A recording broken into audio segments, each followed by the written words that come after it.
दलितों को आज भी सभ्य समाज का हिस्सा मानने के मामलों में लोगों की सोच कुछ ज्यादा अपग्रेड नहीं हुई है।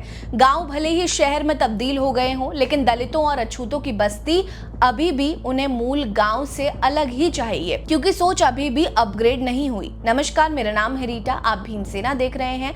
दलितों के साथ इन 24 घंटों में जो कुछ भी बीता वो हम आपको बताने जा रहे हैं। अगर आपको हमारी ये वीडियो पसंद आएगी तो जरूर लाइक करिएगा और चैनल को सब्सक्राइब करना मत भूलिएगा।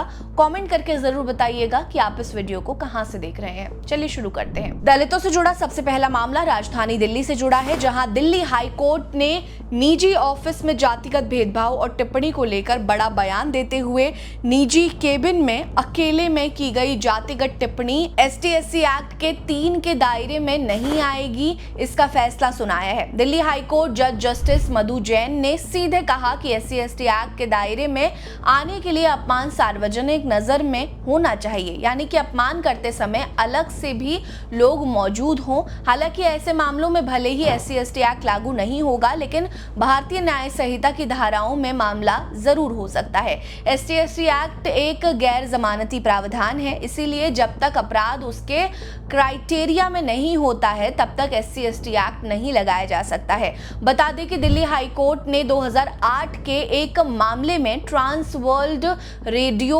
इंडिया पर कानूनी कार्रवाई के दौरान ये फैसला सुनाया है, जिस पर एक कर्मचारी ने ऑफिस में जातिगत टिप्पणी का आरोप लगाया था, जिसका फैसला करीब 18 साल के बाद आया है। 18 साल बाद ही सही कंपनी को राहत मिली है। लेकिन सबसे बड़ा सवाल यह है कि SC/ST एक्ट के लिए सार्वजनिक तौर पर अपराध होना चाहिए, लेकिन अकेले में की गई टिप्पणी के कारण जो मानसिक आघात होता है उसकी भरपाई कौन करेगा। दलितों से जुड़ा अगला मामला मध्य प्रदेश के भोपाल से है, जहां राज्य सरकार ने दलितों और पिछड़ों की जमीन से उन्हें जबरन बेदखल करने और उन पर कब्जा करने की जो रिपोर्ट दी है वो पूरी तरह से भ्रामक है, जिसे लेकर मध्य प्रदेश उच्च न्यायालय ने बेहद सख्त रवैया अपनाते हुए दलितों के शोषण करने के मामले को लेकर जिला कलेक्टर को मामले से जुड़े सभी दस्तावेज के साथ कोर्ट में पेश होने का आदेश दिया है।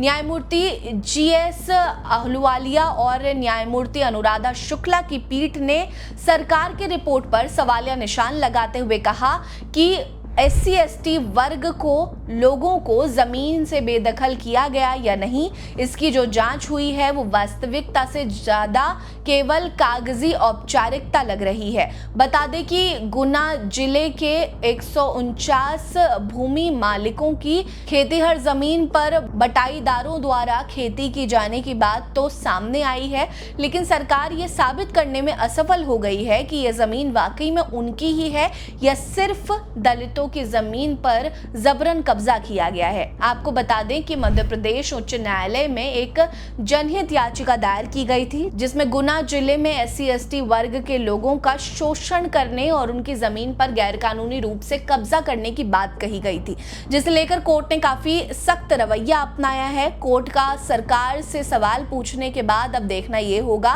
कि कलेक्टर के दस्तावेज जमा करने के बाद मामले में क्या बदलाव आने वाला है। क्या दलित और पिछड़ों को उनकी जमीन वापस मिलेगी या फिर ताकतवर लोगों के कारण इस सिस्टम के भेंट चढ़ जाएंगे। दलितों से जुड़ा अगला मामला बिहार के वैशाली से है, जहां दलितों की स्थिति इतनी दयनीय हो चुकी है कि शायद उन्हें आजादी से पहले का समय ही ठीक लगता होगा। यह मामला वैशाली जिले के मेहनार प्रखंड की हसनपुर दक्षिणी पंचायत के वार्ड 3 का है, जहां एक दलित बस्ती में करीब 200 से ज्यादा दलित परिवार रहते हैं, लेकिन जिन दलितों के कंधों पर बैठकर सरकार ने सत्ता हासिल की थी, वहीं सरकार अब उन्हें अनदेखा भी कर रही है। बारिश के कारण पूरे गांव में कई फीट तक पानी भर गया।